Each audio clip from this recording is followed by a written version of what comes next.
Bonjour à tous et bienvenue à la 12e conférence du cycle de la voix, les webinaires pilotés par le Voice Lab et co-organisés avec App Francia. Aujourd'hui, nous allons vous parler de Common Voice, un projet de Mozilla Foundation qui sont là avec nous aujourd'hui.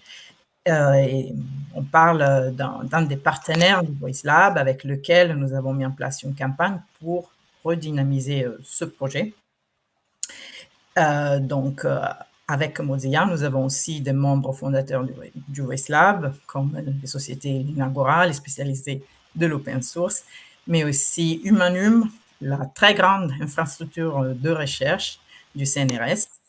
Donc, pour commencer, je laisse la parole à Jean-Pierre. Mais avant, je voulais juste vous rappeler que nous avons un onglet dédié aux questions. Donc, si vous avez des questions, il faut utiliser cet onglet-là et éviter de les mettre dans le chat.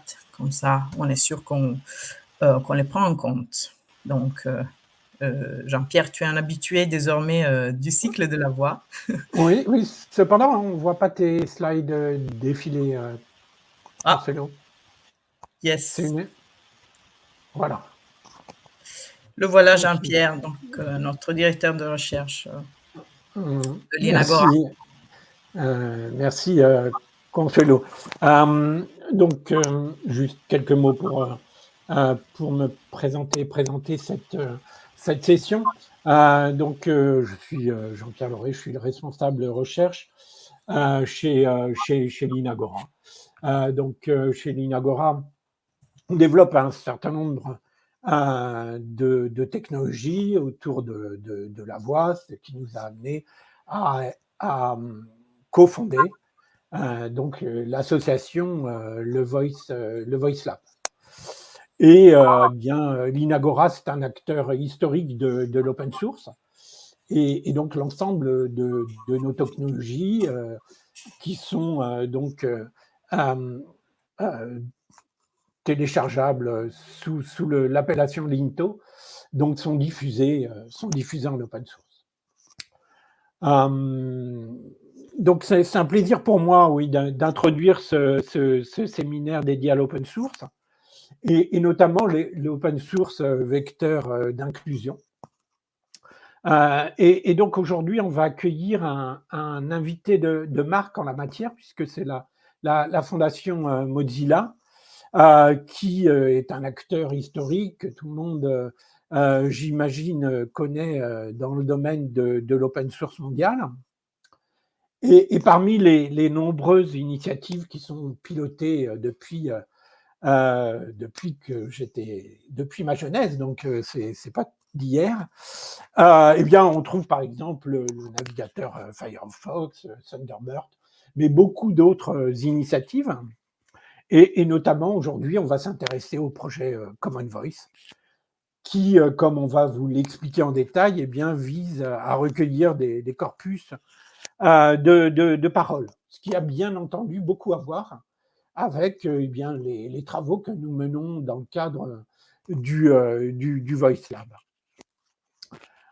Et donc, c'est la raison principale pour laquelle nous avons lancé conjointement donc, cette campagne de recueil d'échantillons qui vous sera présentée, notamment pour le français.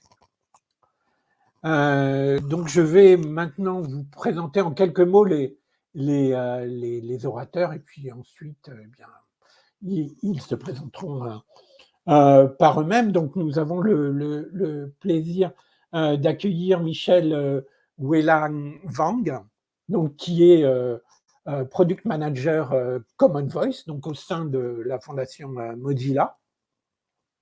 Donc, elle a une expérience importante. Elle fera sa présentation donc en anglais.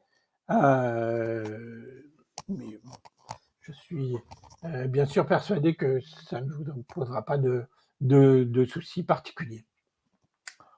Donc, le second orateur est Santana Carniero, donc qui lui est également donc impliqué donc dans le projet Common Voice, mais plus particulièrement donc autour de cette campagne liées au recueil d'échantillons pour le français. Donc il a également une expérience importante, hein, comme c'est indiqué ici, et donc il est intervenu dans différents secteurs. Olivier Baud, donc, qui est directeur de recherche CNRS, viendra, lui, nous parler d'un certain nombre de projets dont il est responsable, notamment la grande infrastructure de recherche Humanum, mais également un certain nombre de projets autour du recueil d'échantillons vocaux. Et donc, voilà, donc un peu l'agenda de notre présentation d'aujourd'hui. Donc, après une présentation donc, de la part de Michel d'introduction au projet Common Voice, donc on verra quelques éléments de précision concernant donc la campagne de recueil pour le français. Je vous parlerai ensuite rapidement des jeux de données que l'on peut trouver sous forme de données ouvertes et de leurs avantages pour les technologies vocales. Et enfin, Olivier terminera en nous parlant des usages que l'on fait de ces données ouvertes, en présentant un certain nombre de projets de recherche qui viennent abonder ces corpus vocaux. Donc, je laisse la parole à Michel. So, Michel, I will let you the floor. And we will speak in English now. Perfect. Thank you so much.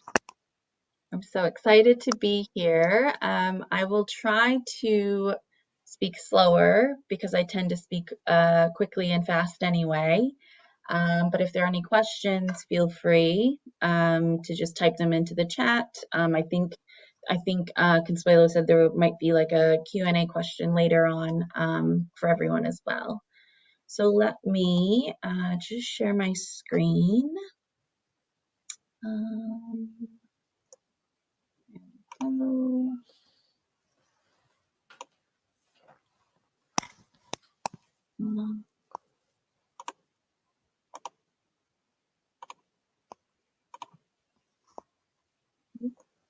Give me a second.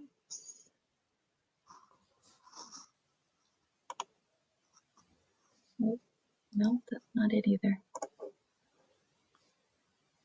There we go. Found it. I found the right screen. Give me a moment.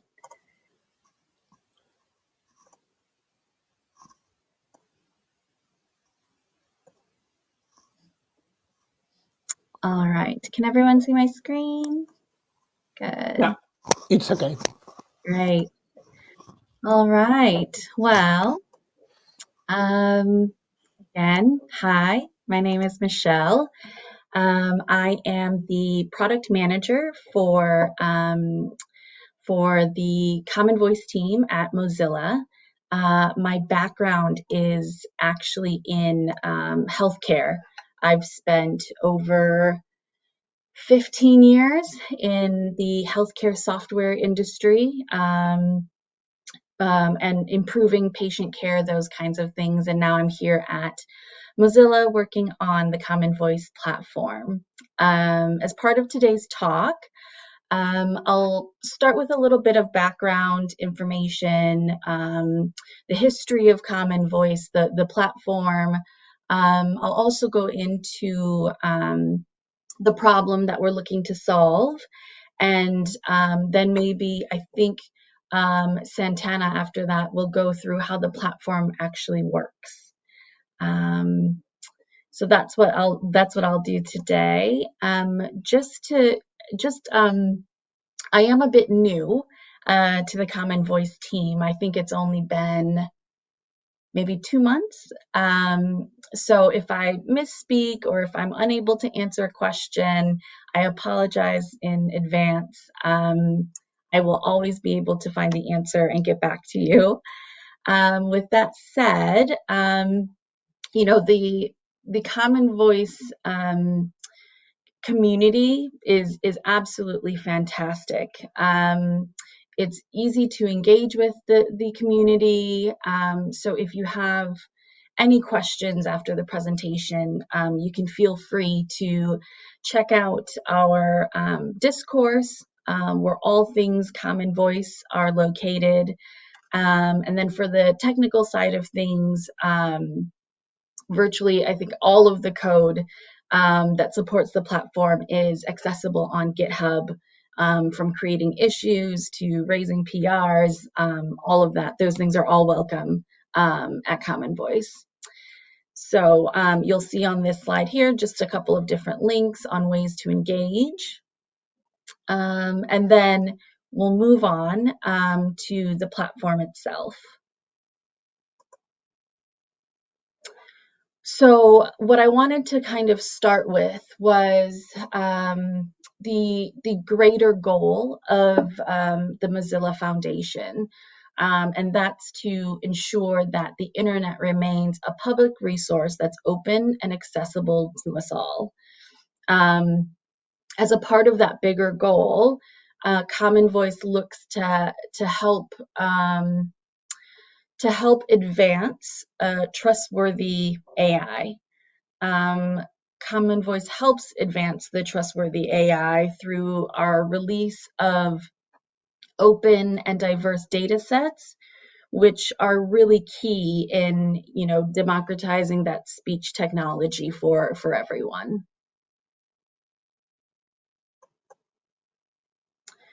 So what is the problem then, right? Because what is the problem that Common Voice is looking to solve? Specifically, the problem with technologies that leverage the AI models, they inherit the biases of the data sets that are used to train them, or that they're trained with.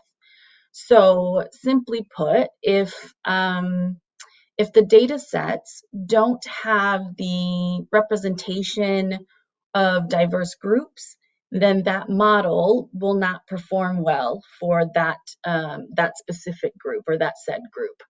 And speech technology is no exception to that. The performance of automatic speech recognition is often poorer for less represented groups. This problem has become more and more visible with the use of voice-operated devices. You know, as that increases and continues to grow, the problem is much more apparent to everyone. And people who have different speech patterns from society or from societal norms find that, you know, their devices don't understand them, or, you know, don't support their language at all.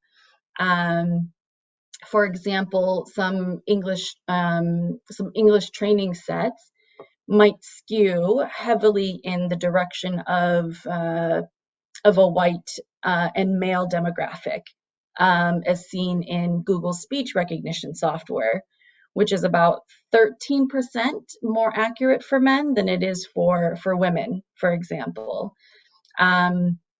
This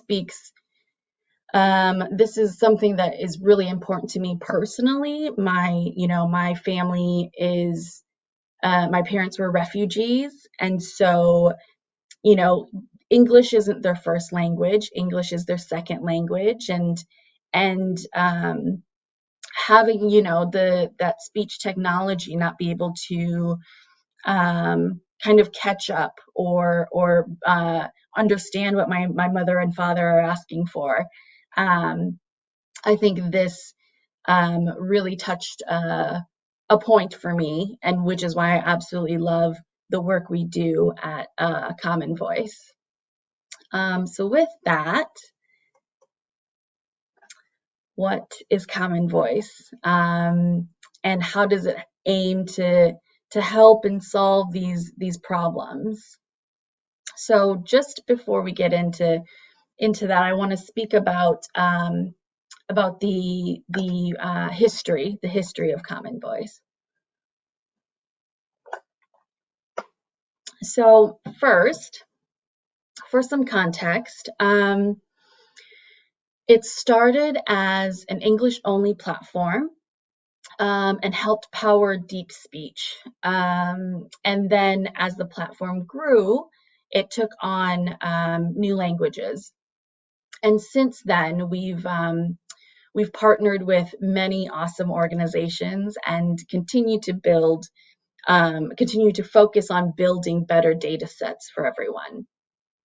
Historically, Common Voice offered a way to generate read speech or prepared speech. While it was very useful in situations like a voice assistant commands, it didn't really perform well for things like the live captioning of a video call, because people colloquially they speak different than how they would read something, right? So our most recent addition to building like this better data set is to work on expanding that ability of data formats to include more organic and conversational context. And that is part of the current work that we're doing with the help of LaVoice Lab, which is very, very exciting. Let me see. So with that, how does it all come together, right? How does it all kind of fit in the real world? So generally, the new addition of languages is the new addition of languages, and not just that addition, but the success of the platform comes from countless numbers of volunteers that donate their time and their voice to our project. So if you go through our language list, and it happens to not be there, after a language is requested through the community, there are a couple of steps before it can actually be added to the platform. So, for example, that includes like the translating what we already have existing on the application, and then making sure that there are enough sentences collected for that specific language.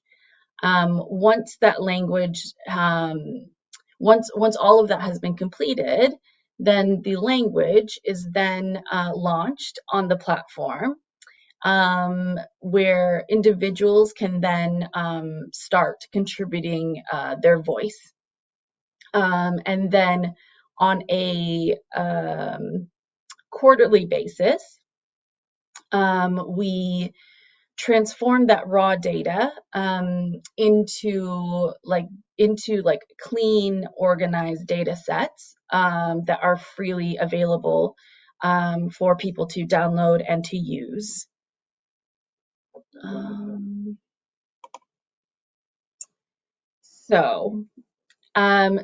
Getting into specifics about the platform functionality, I won't necessarily go through everything because I don't want to steal Santana's thunder. He's going to give us a demo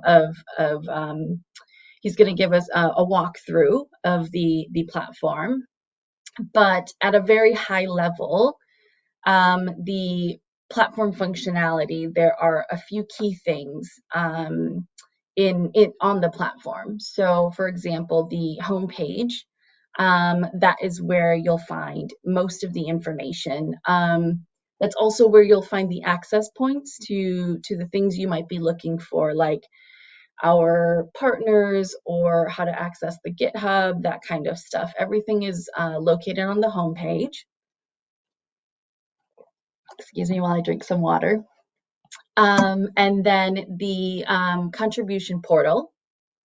And that is the area where you can donate and validate voices. So you can donate your own voice and then validate other voices.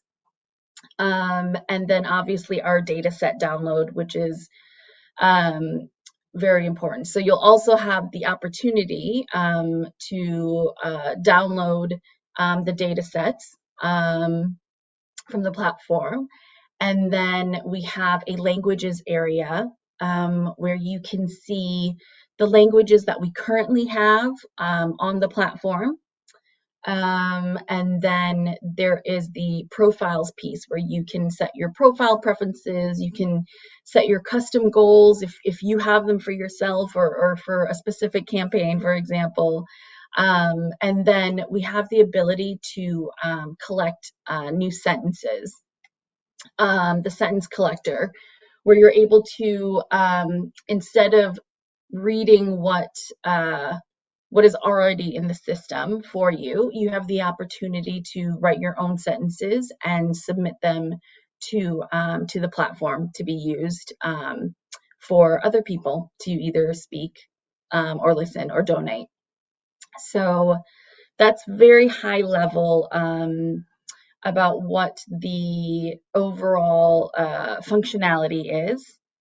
And I know that everyone is very curious about this data set piece. So if we can talk about the data set in just a few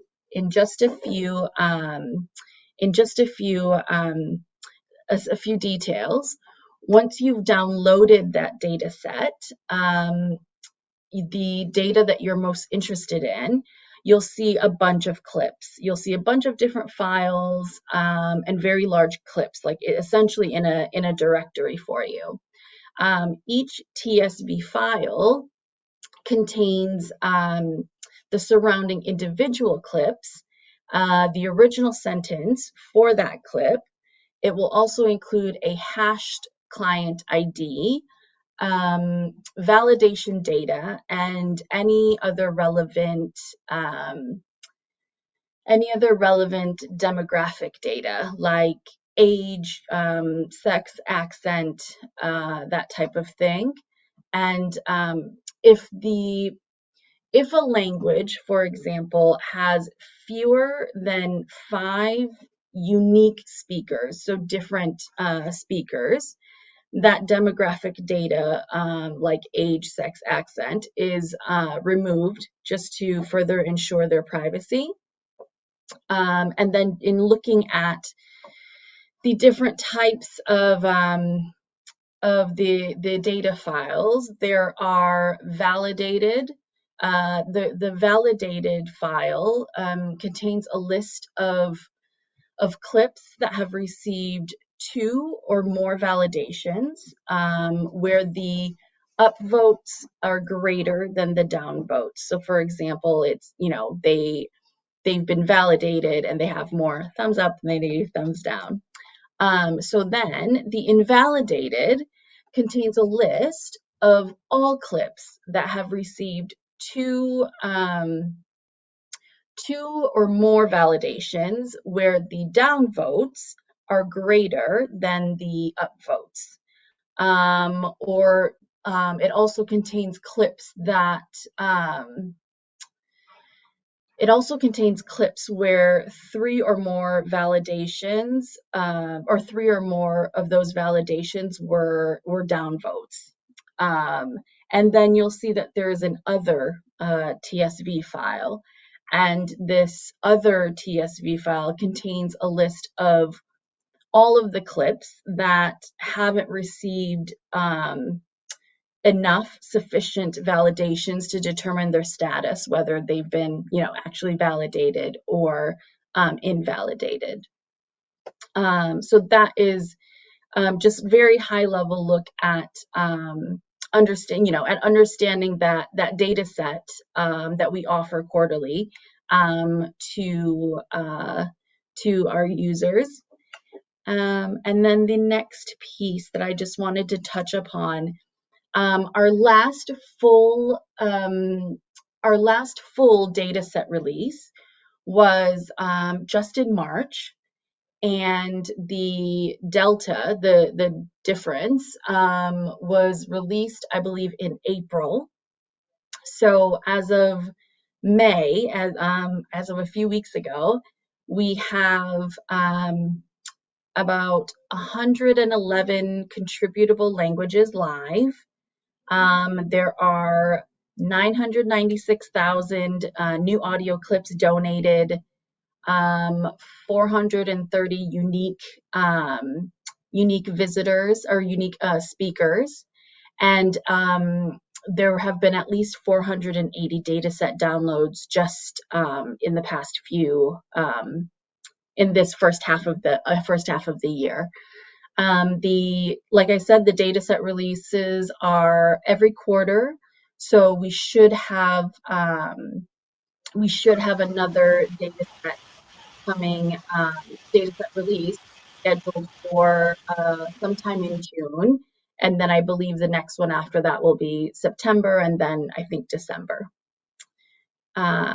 So that is it for me, for that kind of high level look at the Common Voice project, where we started, what we're trying to achieve, and specifically what people get out of that data set. So thank you. Thank you, Michelle. There is a few questions, but I guess we are going to take all the questions related to Common Voice after the Santana's presentation. So now we are going to switch back in French. Et Santana va nous donc présenter la campagne de recueil autour de la langue française.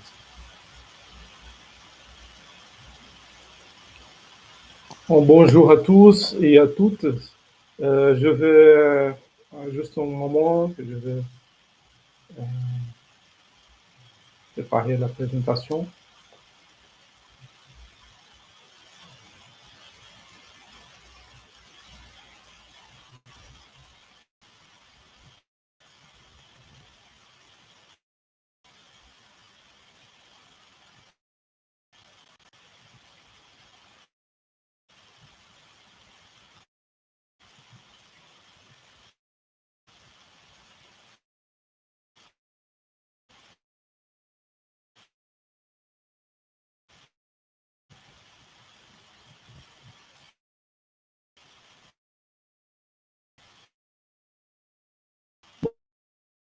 On va partager avec vous celui de Common Voice. Comme Michel a déjà expliqué, tout d'abord, Common Voice permet de créer une base de données vocale libre et ouverte en français, ce qui est essentiel pour développer des technologies de reconnaissance vocale, de synthèse vocale et d'autres applications liées à la voix. De plus, le projet favorise l'accessibilité et l'inclusion sociale et technologique, ainsi qu'il améliore l'expérience utilisateur. Donc, en effet, les bases de données actuellement disponibles représentent les différents accents et dialectes, les personnes de couleur, les personnes handicapées, les femmes, les personnes LGBTQIA+. Cela peut mener des problèmes d'accessibilité et d'inclusion sociale aussi comme mauvaise expérience utilisateur, entraînant des actions ou des réponses incorrectes. Par exemple, lors d'un appel au service clientèle automatisé, l'appelant, on peut éprouver des difficultés à se faire comprendre. Nous pouvons imaginer, par exemple, quelqu'un qui appelle un hôpital pour contacter les services d'urgence, mais malgré plusieurs tentatives pour exprimer clairement sa demande, le système ne comprend pas et demande à la personne de répéter ou parler en représentant. Donc, cela peut être frustrant et causer un sentiment d'exclusion quand la personne est confrontée à une technologie qui ne reconnaît pas sa voix et ne comprend pas son besoin urgent d'assistance médicale. Donc, ces difficultés d'inclusion technologique et sociale soulignent l'importance d'améliorer les systèmes de reconnaissance vocale pour qu'ils soient plus précis en prenant en compte la diversité des accents et des variations linguistiques.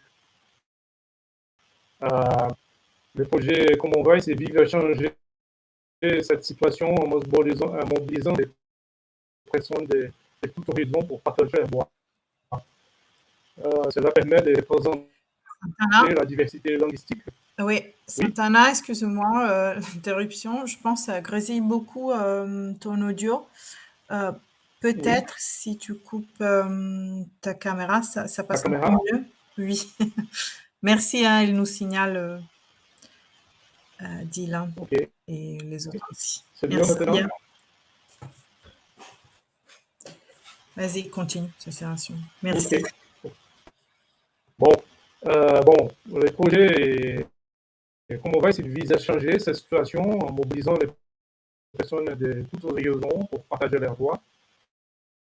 Cela permet de représenter la diversité linguistique de la francophonie et rendre les technologies vocales plus adaptées à tous les locuteurs francophones, quel que soit leur accent ou leur origine géographique.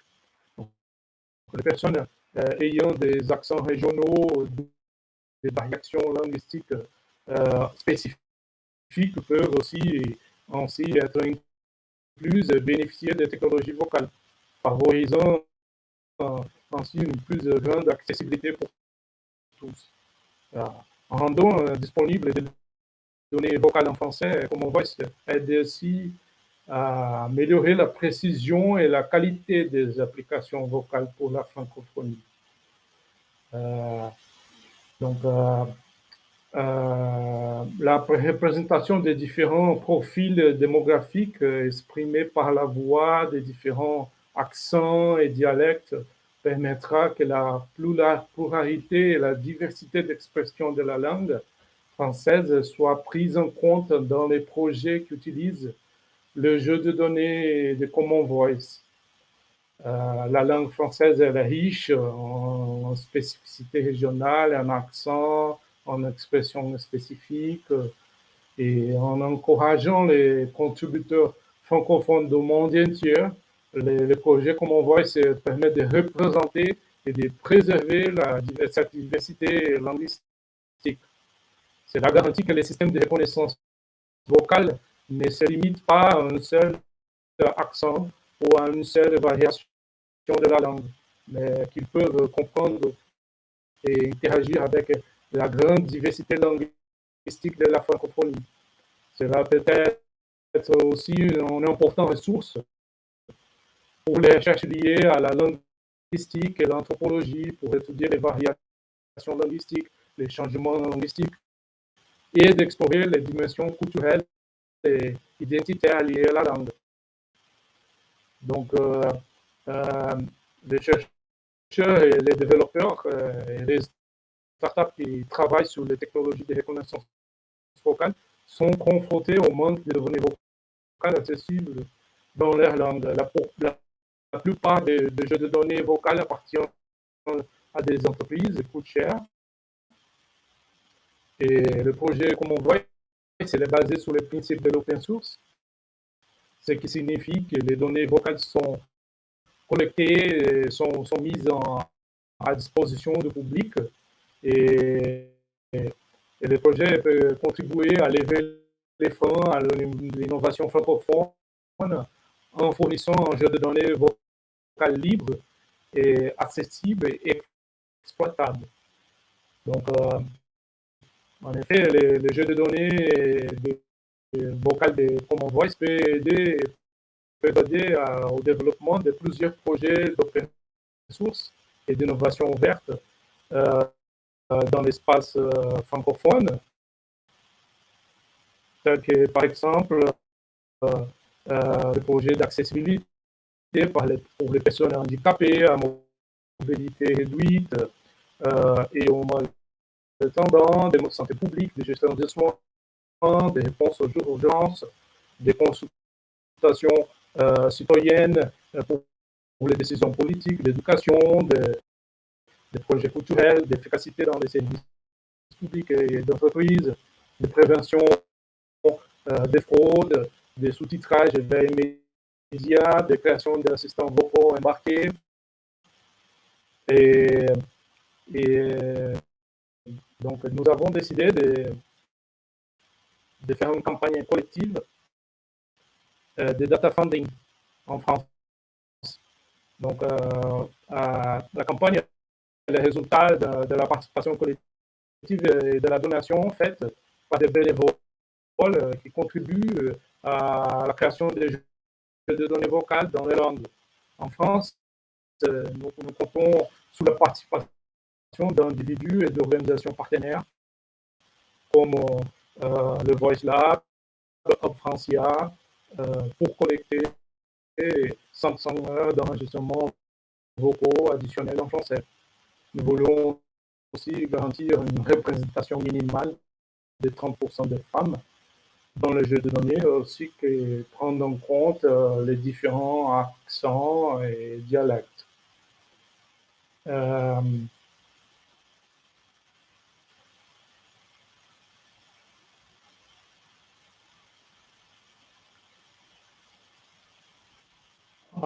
En France, la campagne elle est soutenue par le Voice Lab et en Francia.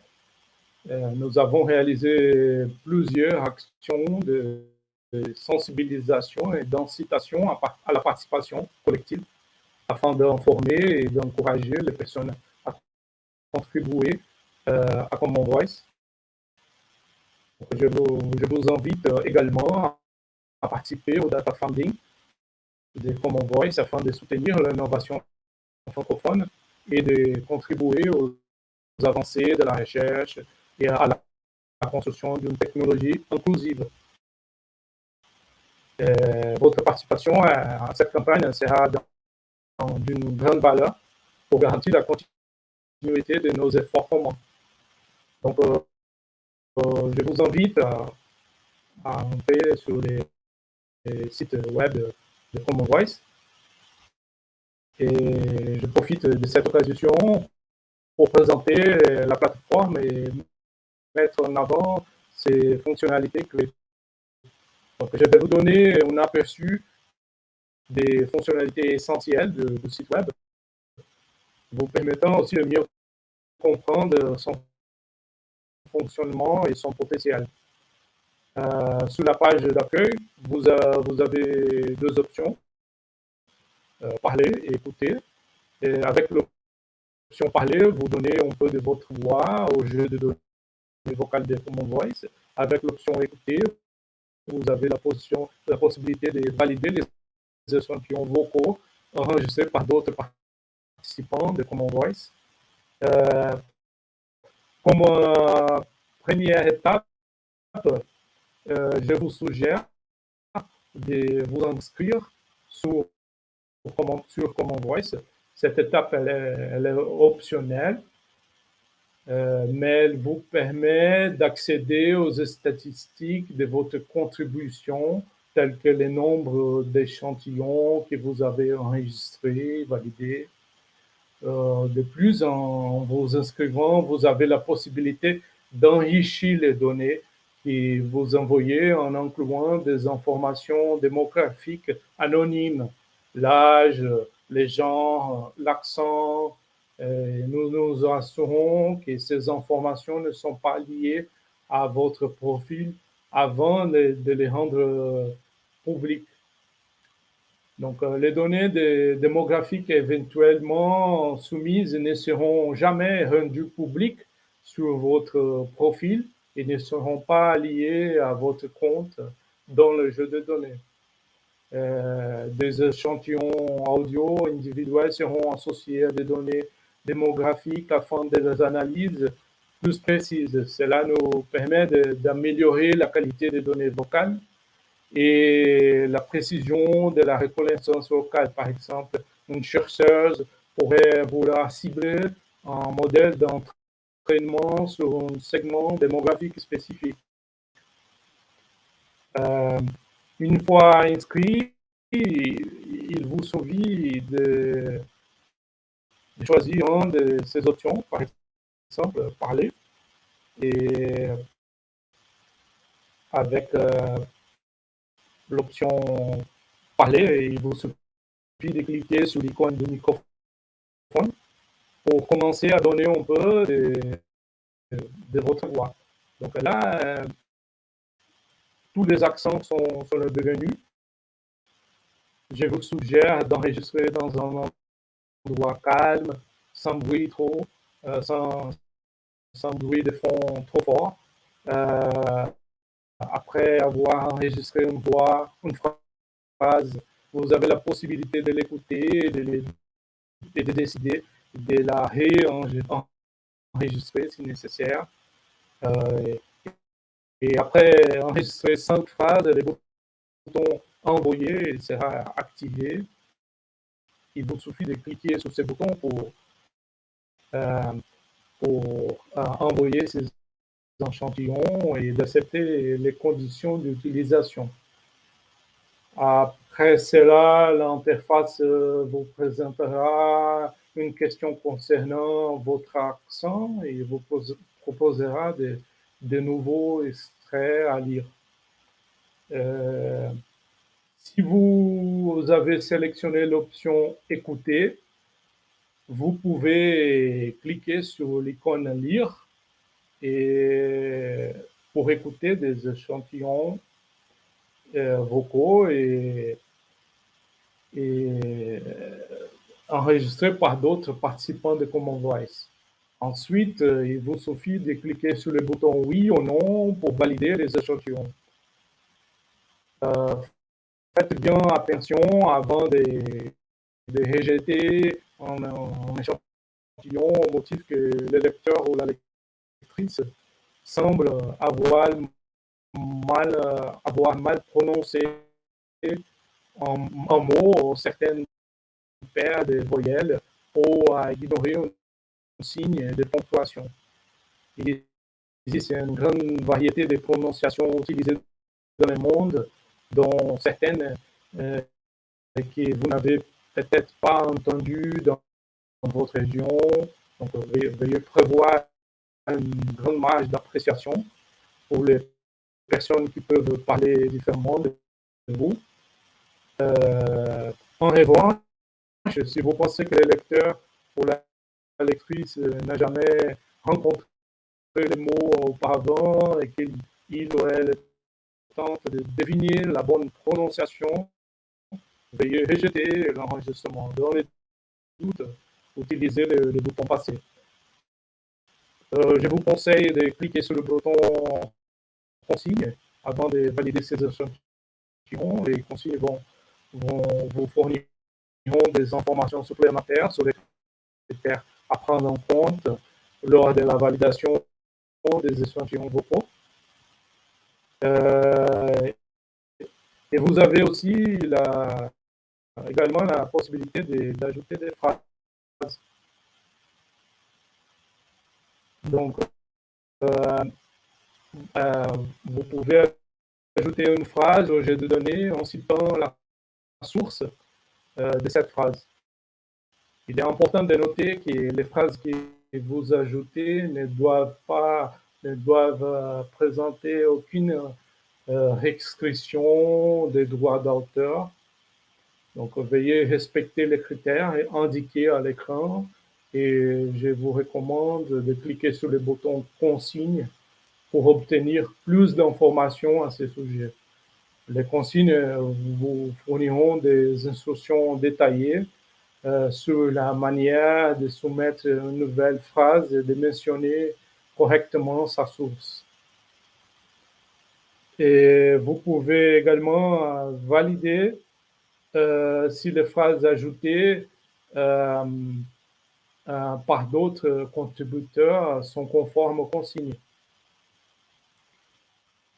Si vous êtes inscrit sur Common Voice, vous pouvez accéder à la page tableau de bord en cliquant sur le menu en haut à droite. Et sur cette page, vous pouvez consulter les statistiques de votre contribution, tel que le nombre d'échantillons que vous avez enregistrés et validés.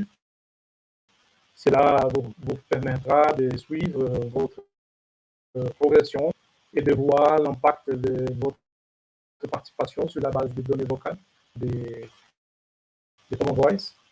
Et vous avez aussi la possibilité de vous fixer un objectif quotidien ou hebdomadaire en termes d'échantillons enregistrés ou validés.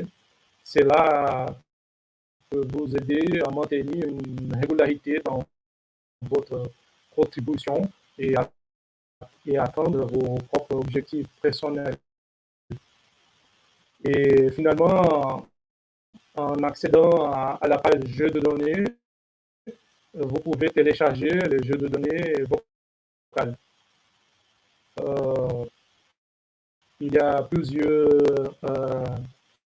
fichiers différents. Donc, les segments Delta contiennent uniquement les échantillons les plus récents depuis la dernière version, tandis que le corpus contient tous les échantillons. Et vous avez aussi l'option de télécharger les segments cibles des mots uniques pour la reconnaissance vocale des chiffres et la détection des oui, non.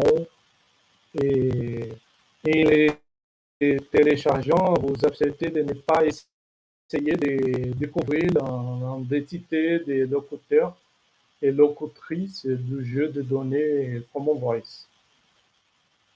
En plus, sur la page langue,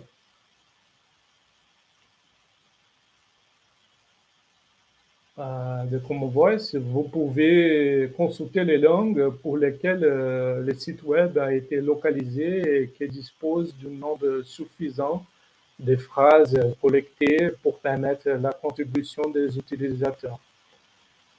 Donc, si vous souhaitez contribuer dans une langue qui n'est pas encore présente sur Common Voice, vous avez la possibilité de proposer cette langue. Donc, voilà, c'est un peu ça, les démos, et je vous invite à collaborer, à participer de cette campagne et de donner un peu de votre voix pour Common Voice.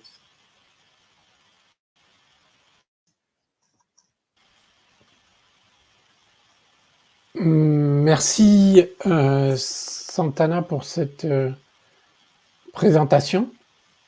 Bon, il y avait un petit bruit de fond, mais j'espère que ça n'a pas empêché tout le monde de suivre et de bien remarquer combien il était simple de contribuer à ce projet.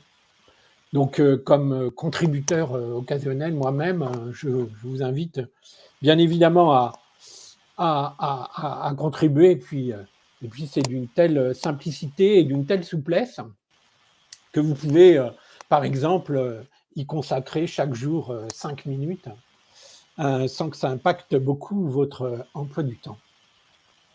Donc, on avait dit qu'on allait prendre les questions qui étaient tout à l'heure en anglais, qui s'adressaient Je pense à Michel, mais peut-être également à Santana.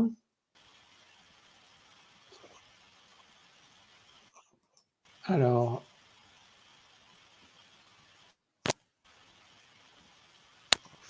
donc on avait une première question. So it was for Michel. So, the first question was dealing with how the new data set will help to improve the voice user experience of device. This is a question for me, correct? Yeah, Okay. it's for you. So it says, how will the new data set improve the user experience of the device? So for example, if on your phone, your voice assistant, or even, what is it? Even Alexa, right? The Amazon little assistant. When you normally speak to anything that's using a voice assistant, you have to speak in very, like, the data set that the majority of these companies use to train Alexa or the voice assistant, right? Is mostly the demographic is mostly white and male voices. And so by broadening and diversifying the data set that using the data set we have, essentially, it helps improve that user experience so that they don't have to have, what is it, like the perfect, and I do air quotes, the perfect accent in order to be understood. So, for example, sometimes if I'm eating and I ask, Alexa to play music or do something, she doesn't understand me. And so I have to repeat myself and repeat myself. And so as a user, that can be frustrating if she or it can't just pick up what I'm actually trying to say without me trying to sound very formal, very proper. Does that make sense to everyone? I hope that answered the question. Yeah. Thank you. Perhaps I don't know, but Santana, if you can mute your mic, perhaps we will not have this sound. Yeah, it's okay. Thank you. There is a second question for you, Michel. The question is if we integrate more non-biased voice into a data set, how can we be sure that we will not reproduce another negative effect? I guess. Yeah. Yeah. So that, I mean, I guess it depends on how you're going to use that data set, right? But if you think about it in terms of the data set that currently is available is very, very saturated in, like I said, in the specifically like the white male demographic, right? It's very saturated. And so I think by introducing a broader data set, I don't think that it will necessarily have a negative effect on the voice assistant, but a more positive effect on the end user, in terms of being understood or being heard. That will not produce another negative. And I think that similarly, that voice assistant also has to be that development of the voice assistant will depend on the company or the organization that uses the data. They wouldn't well, they wouldn't necessarily use our data to train their voice assistant's voice. It would be so that their voice assistant can actually hear or understand the different accents being spoken to it. I hope that makes sense. Okay. Thank you. Mhm. Et ensuite, nous avons quelques questions. On peut encore prendre, je pense, 1 ou 2 questions avant de passer à la suite, Consuelo. Donc c'est questions, en français cette fois, donc je pense qu'elles s'adressent peut-être plus particulièrement à Santana. La suivante est assez générale. Comment pouvons-nous intégrer ce dataset dans notre modèle d'assistant vocal?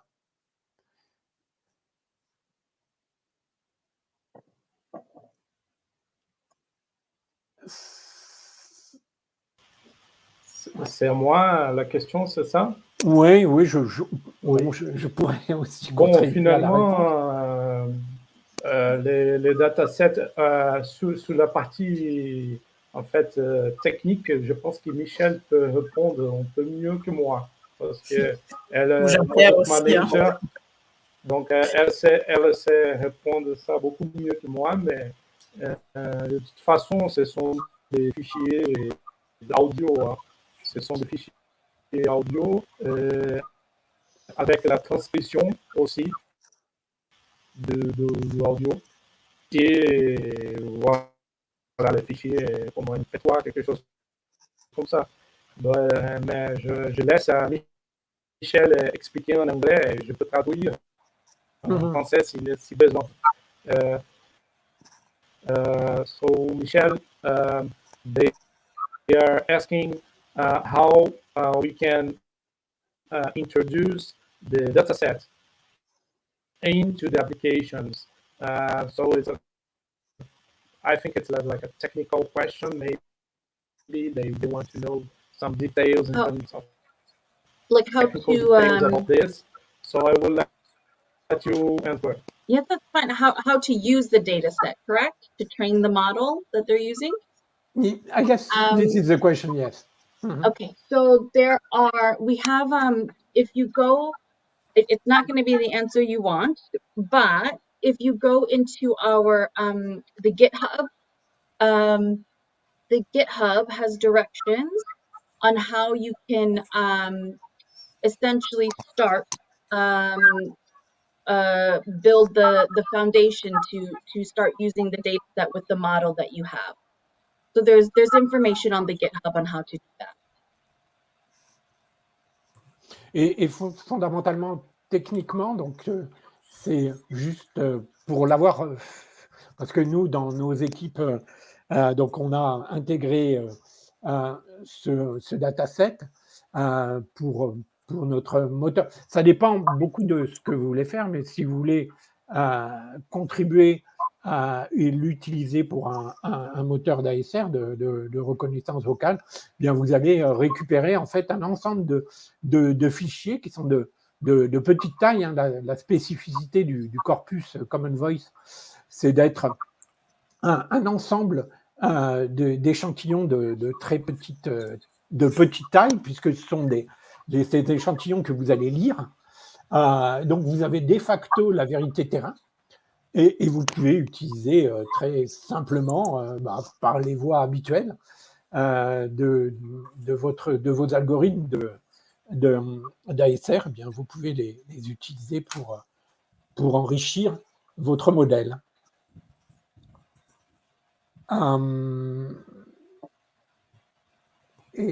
Alors, la question suivante porte sur comment vous vous assurez que le dataset ne sera pas utilisé par une société tierce pour produire une technologie type vocal GPT privé. Peut-être Santana ou ce serait plutôt Michel? Je peux traduire la question. Oui, je pense que Michel, dans ce cas-là, c'est plutôt le produit. Okay, how can we be sure that the Common Voice dataset will not be used in order to produce a model such as a private model such as vocal GPT? So there are when you download the data set, there are essentially terms and conditions that you agree to before you're able to download the data set. And that includes, using it for those types of things, using it, solely like solely to look for a specific person's voice, or using a voice, now using that person's voice as the voice assistant, that kind of thing. So, upon downloading that data set, you agree to those terms and essentially bind right to the agreement that you will not use our data set in that way.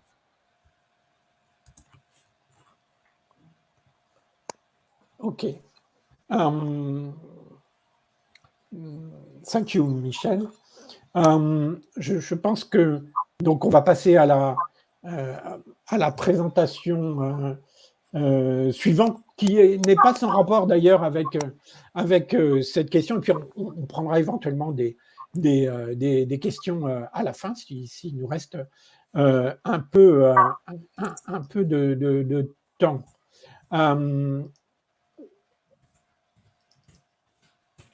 Donc, il se trouve que c'est moi qui vais vous faire cette présentation, donc qui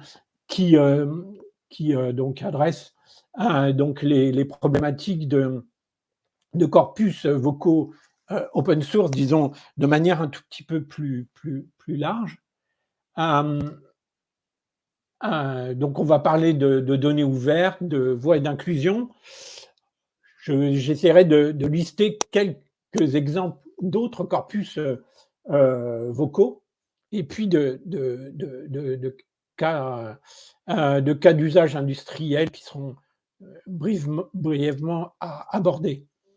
Donc, alors, comme on l'a vu dans les présentations précédentes, et donc je ne vais pas trop m'attarder là-dessus, mais pourquoi constituer donc un jeu de données vocales en open source? Donc, il y a déjà eu plusieurs réponses qui ont été apportées précédemment. Bon, tout d'abord, ce que je voulais dire, c'est que c'est également la vocation du Voice Lab, constituer donc un commun numérique partagé, donc autour des données pour les outils qui vont manipuler de la voix. C'était notre objectif, et donc eh bien, c'est l'idée de pourquoi l'ouverture. Eh bien, c'est l'idée de se mettre ensemble pour atteindre une masse critique. Un certain nombre de grands compétiteurs sur ce marché eh bien, ont accès à des volumes de données vocales très importantes. Eh bien, nous, acteurs PME principalement, et startups françaises, on a moins accès à ces grands volumes, et donc on a décidé de se mettre ensemble, et c'est à ce titre que l'initiative Common Voice, pour nous, est vraiment quelque chose de grande valeur. Un autre objectif, eh bien, c'est de pérenniser les données vocales de la francophonie, et donc ça a été mis en avant précédemment. La diversité linguistique du français est importante, et ça fait partie de mission d'un certain nombre d'acteurs de la préserver. Et c'est également un enjeu de souveraineté, parce que, eh bien, il est hors de question de laisser la mainmise sur ces technologies à des acteurs prépondérants, qu'ils soient nord-américains ou chinois. Donc, quand on parle de technologie vocale et d'open source, eh bien, on voit différents types de mise en commun. On peut mettre en commun du logiciel, hein, typiquement donc les algos de génération de modèles, ou bien alors ceux d'inférence. Mais on peut mettre en commun donc les modèles, et on peut en mettre en commun les données. On voit bien que cette mise en commun de données, la seule, qui permette la vraie liberté, et donc pour tous, de pouvoir les utiliser, régénérer des modèles au besoin. La question des licences, c'est une question importante, et elle, je pense, se rattache également à la question qui a été posée précédemment. Comment peut-on être sûr que nos données ne vont pas être utilisées à des fins autres que des objectifs de projets open source? Eh bien, ceci est défini par la licence. C'est le jeu, je dirais, de l'open source. Vous allez avoir des licences associées donc à ces corpus de données qui vont ou pas autoriser des usages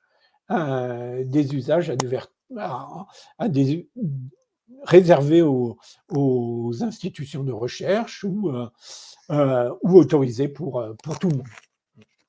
Donc, c'est des déclinaisons de la fameuse licence Creative Commons que tout le monde plus ou moins utilise. Donc, vous allez trouver toutes les variantes de la Creative Commons qui va autoriser ou pas l'usage de vos données dans différentes configurations pour différents types d'applications. Alors, j'ai noté ici, oui, bon, je pense que peut-être Olivier en reparlera. Donc, il y a la fameuse loi de 2016 autour de la République numérique qui vise à autoriser de plus en plus la mise en commun de ces données vocales pour un usage large, aussi bien pour le monde de la recherche que pour le monde de l'industrie. Bon, il faut savoir que cette donnée vocale, elle est de toute manière protégée, et notamment donc le RGPD s'applique sur cette donnée vocale qui est une donnée personnelle, qui contient tout un ensemble d'attributs qui vous sont propres, et donc les usages de cette voie sont encadrés par ce RGPD. Alors, on a, lors de précédentes séminaires organisés par le Voice Lab, on a beaucoup parlé de ça, alors je ne reviendrai pas plus en détail.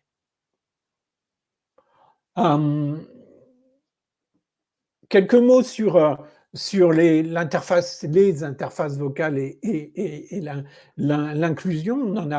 On en a parlé tout à l'heure, mais bien entendu, donc l'interface vocale, on peut la voir comme l'interface la plus naturelle entre l'homme et la machine, et donc ce type de communication homme-machine doit être démocratisé, d'autant plus que certaines personnes n'y ont pas accès pour différentes raisons.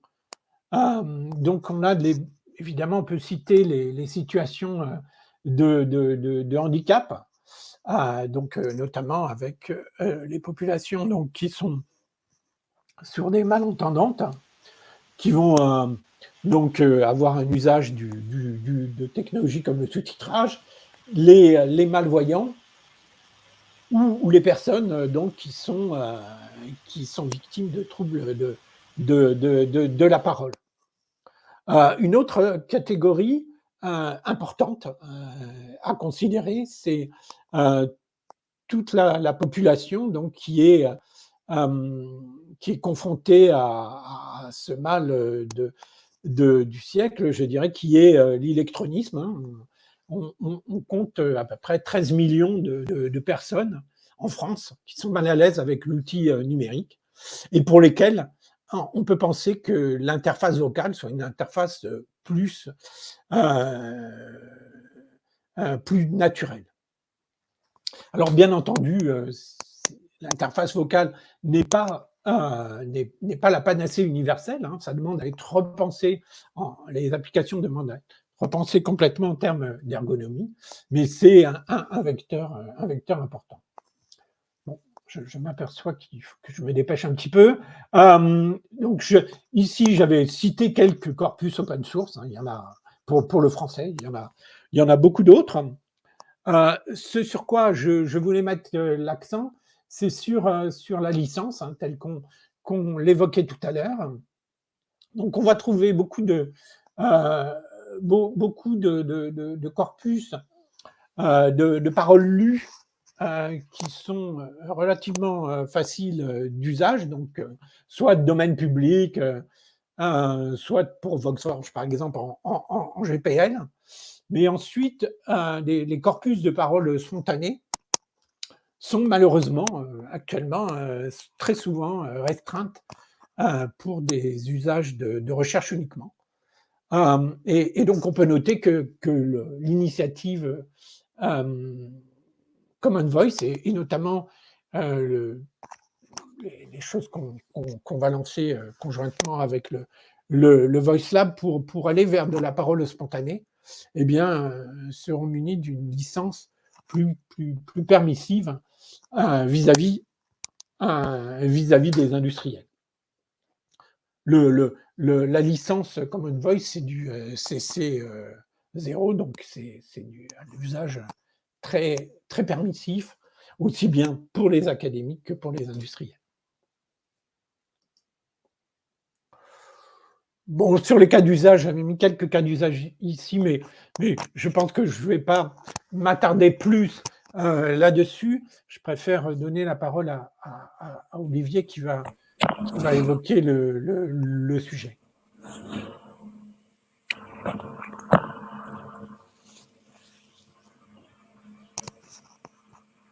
Merci beaucoup. Je vais vous présenter. Alors, merci beaucoup, Cycle La Voix, de me donner l'occasion de présenter un projet qui va faire écho, puisqu'on est sur La Voix, qui va faire écho à ce grand projet Common Voice ici, avec une construction de commun qui est assez proche.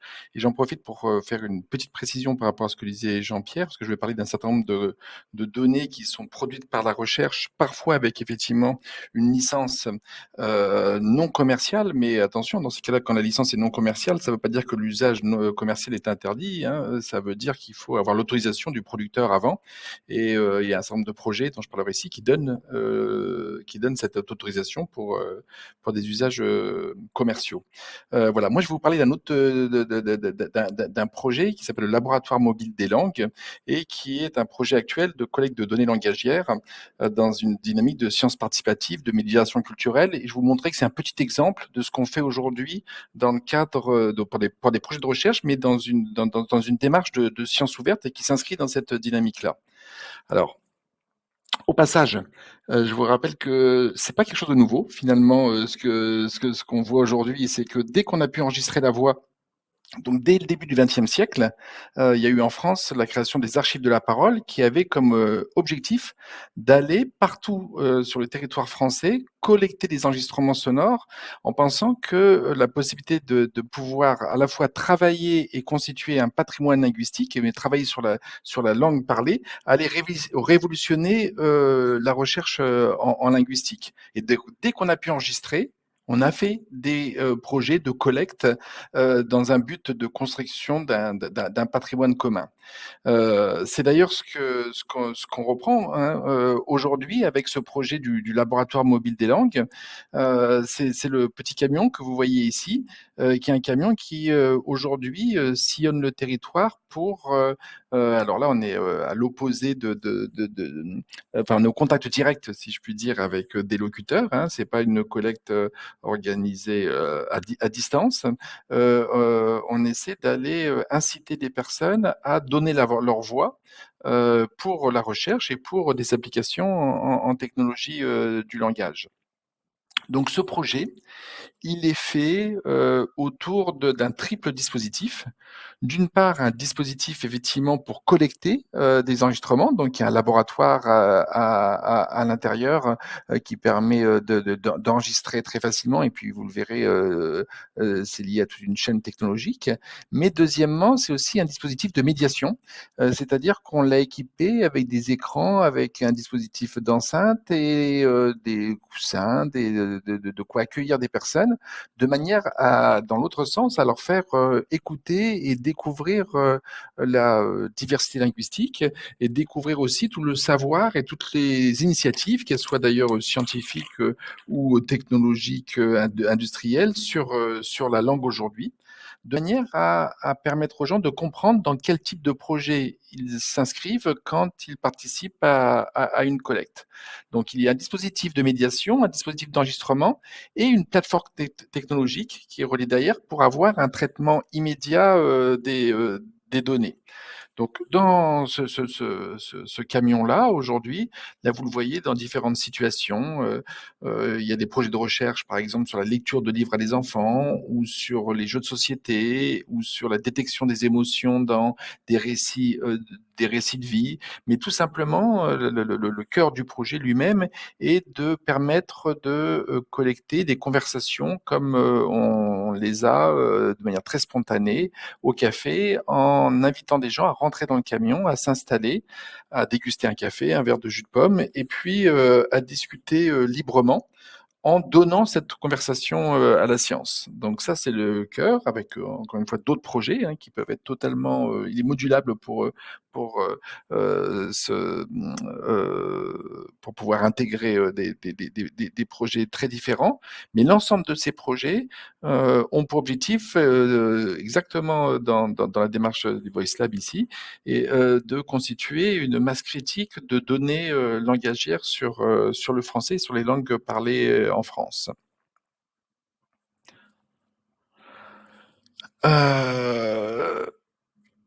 Ce qui m'intéressait pour aujourd'hui, c'est de vous dire que ce camion, s'il ressemble à un camion de boulangerie ou de pizza ou un food truck qui va au contact des personnes sur toutes les places de villages dans tous les quartiers de France, il embarque néanmoins donc une plateforme technologique qui se construit autour qui bénéficie aujourd'hui de toutes les avancées sur les chaînes de traitement de données, et puisque c'est un projet qui est en collaboration entre le ministère de la Culture et le ministère de la Recherche, également avec les équipements développés par le CNRS pour traiter les données dans une démarche de science ouverte aujourd'hui.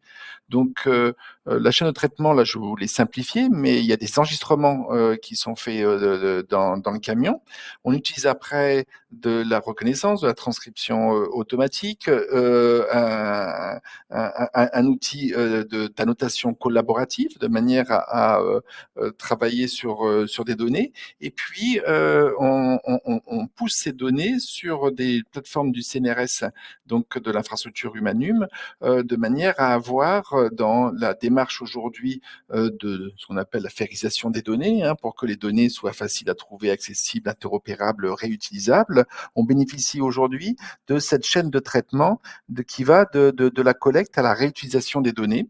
Et je vous précise également que ces données aujourd'hui seront en licence totalement libre, avec l'accord d'ailleurs de tous les participants.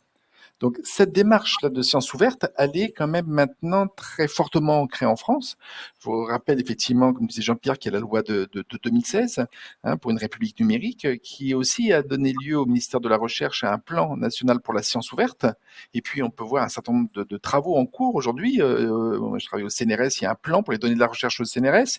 Il y a un guide pour une recherche éthique et juridique et l'application du RGPD. Il y a une politique des données, des algorithmes en code source. Et on est bien dans un cadre où les données de la recherche sont cadrées juridiquement comme des données nativement ouvertes. Ce qui est produit par la recherche en France, et sauf exception évidemment, et dans le cadre, encore une fois, elles doivent respecter le cadre du RGPD par exemple, mais sauf exception, elles sont dans une politique aujourd'hui de diffusion de données et à la fois pour la recherche, mais pour toute exploitation de ces données, qui est l'objectif de cette loi de 2016. Et donc, comme un projet comme celui de laboratoire mobile, on bénéficie de cette dynamique et des plateformes qui sont créées derrière. Je vous en mets une ici, qui existe depuis un certain temps maintenant, mais que nous utilisons pour mettre à disposition ces datasets. Là, c'est la plateforme Cocoon. J'en présenterai d'autres, mais la plateforme Cocoon, aujourd'hui, vous voyez qu'il y a plus de 15 500 enregistrements qui existent du monde entier et que vous pouvez rechercher à l'intérieur. Voilà, on vous a parlé tout à l'heure d'un projet de recherche sur les enquêtes sociolinguistiques à Orléans. Il y a 800 enregistrements, 700 heures d'enregistrement qui existent ici et qui sont mises à disposition par cette plateforme. C'est exactement ce schéma-là et ce circuit-là que nous empruntons à partir du laboratoire mobile des langues pour rendre ces données disponibles. Vous les avez également dans d'autres plateformes du CNRS aujourd'hui. Si vous allez sur la plateforme Ortholangue, vous avez aujourd'hui un effort qui est fait pour mettre à disposition ces ressources, encore une fois, dans une dynamique de sciences ouvertes. Donc, si je reprends pour boucler très rapidement, parce qu'on a très peu de temps, ce projet du laboratoire mobile, qui est un projet parmi des dizaines aujourd'hui, mais qui vous donne un exemple d'à quel point on peut compléter ces collègues qui sont dans le même objectif d'ouverture des données et de participation. Il faut voir que pour moi qui ai l'habitude aujourd'hui de passer mes week-ends à aller au contact des personnes et leur demander s'ils veulent bien contribuer en donnant leur voix à la science, j'ai en fait très peu de refus. Les freins qu'on rencontre à la collecte aujourd'hui sont pas tant ceux de la peur d'une réutilisation à mauvais escient des données, c'est plutôt des freins autour de ce qu'on pourrait appeler l'insécurité linguistique, c'est-à-dire l'impression pour les personnes que leur voix ou ce qu'ils ont à dire ou ce qu'ils sont n'est pas intéressant. Et que c'est pas eux qu'il faut interroger, donc ils refusent de parler ou de participer. D'où l'importance pour nous de faire ces projets-là avec des artistes, dans des médiathèques, dans des écoles, dans des associations, avec des partenaires avec qui on montre et d'avoir une médiation culturelle avant qui montre que tout le monde peut contribuer. Pas besoin de s'y connaître ni en technologie ni en linguistique pour rentrer dans le camion. Donc on fait sauter ce verrou de l'insécurité linguistique. Et l'autre grand frein, c'est la mauvaise compréhension du projet. C'est-à-dire que là aussi, l'objectif du camion, c'est de montrer que, en faisant cette partie de médiation ici, que les contributeurs savent à quoi servent les projets. Et à l'intérieur du camion, on montre des projets de recherche, comme on montre des projets par des partenaires, et notamment par des partenaires du Voice Lab, sur l'application industrielle de technologie du langage. D'ailleurs, on retrouve ici une motivation assez forte. Vous avez pu voir les images tout à l'heure avec, généralement, il y a la queue pour rentrer dans le camion, parce que très souvent, les gens sont très contents à la fois de contribuer, ils comprennent de contribuer à un projet, et sur les langues, rapidement, de raconter leur biographie langagière, d'expliquer que, ah oui, leur grand-mère parlait alsacien, que leur père parlait breton, que leur fils parle portugais, etc., etc., et que dès qu'on donne un peu de de contexte à ces contributions ici, on a une motivation forte pour participer, et notamment participer à une reconnaissance de la diversité linguistique. Voilà ce que je pouvais vous dire sur ce type de projet. C'est un exemple aujourd'hui d'une autre type de collecte, encore une fois complémentaire, mais comme vous le voyez, qui s'appuie sur des principes, des technologies et une démarche et un cadre juridique de sciences ouvertes qui renforce vraiment l'ensemble de ces initiatives différentes. Voilà, si vous voulez participer.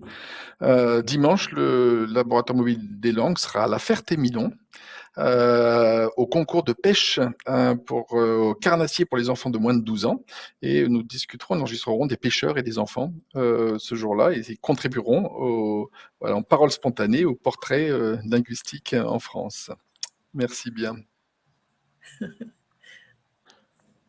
Merci Olivier. Excuse-moi Jean-Pierre, je prends la parole 2 Je minutes. t'en prie, vas-y. Pour avoir été dans le camion de labo, j'ai eu la chance de participer à des journées, de voir en personne ce que c'est pour les donneurs contribuer au projet. Je confirme, il y a vraiment une bonne ambiance, il y a vraiment une envie, une forte volonté de contribuer à ce genre de projet. C'est vrai que là, voilà, les chercheurs expliquent en vive voix quels sont les objectifs du projet et comment sont utilisées les données. Peut-être sur Common Voice en étant une plateforme, il n'y a pas cette étape, mais néanmoins, Common Voice explique bien comment sont réutilisées et peuvent être réutilisées les données. Voilà, c'était juste un petit témoignage à ce sujet. Et merci à vous tous, à nos intervenants. Merci. Je pense pas avoir vu passer d'autres questions. Donc, je pense que Olivier vous invitez à aller voir sa prochaine étape. Je vais partager avec vous. Vous avez déjà le site qui renvoie vers le projet Écoutez Parler. Vous envoyez tous les liens vers Common Voice. Aussi, ne pas oublier que sur la chaîne YouTube du Voice Lab, vous avez tous les replays de nos webinaires, y compris celui-là. Donc, n'hésitez pas à aller le consulter, à le partager sur vos pages web. Voilà, tout ce qu'on dit, et on le fait pour la communauté. Le Voice Lab est là pour. Voilà. Et Consuelo, tu peux compter sur moi dans le camion pour renvoyer les personnes vers Common Voice et leur indiquer comment ils peuvent continuer à contribuer à ce type de collecte. Parfait. Très bonne idée. On voit bien les liens qu'il y a entre tous nos projets avec un seul unique objectif. Jean-Pierre, as-tu, je ne sais pas, quelques mots de fin ou Non, bah écoute, je pense qu'on a bien abordé donc ces questions de partage et d'open source, un domaine qui me tient à cœur. Je voulais remercier les intervenants, moi aussi appeler à la contribution. C'est bon pour le pratiquer régulièrement. C'est quand même vraiment très simple. Je le redis. Donc allez-y, n'hésitez pas. Et puis ensuite, eh bien, ça pourra profiter à tous. Et je remercie donc les intervenants. Oui, merci. Si vous avez d'autres questions pour nos intervenants et que vous n'avez pas eu le temps de poser aujourd'hui, n'hésitez pas. Vous pouvez écrire à contact@levoicelab.org. Nous serons ravis de vous répondre par un mail ou avec un autre webinaire. Merci. Je vais mettre fin à la session. Merci à tous. Merci, au revoir. Au revoir.